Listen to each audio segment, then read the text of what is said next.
मुलाकात कर लेगे।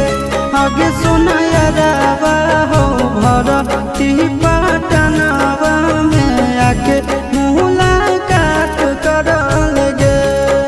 आगे चली जाइबौ छोड़ी के दुनिया विदाई अपने हाथ कर लेगे। आगे सुनायरवा हो भरती पटनवा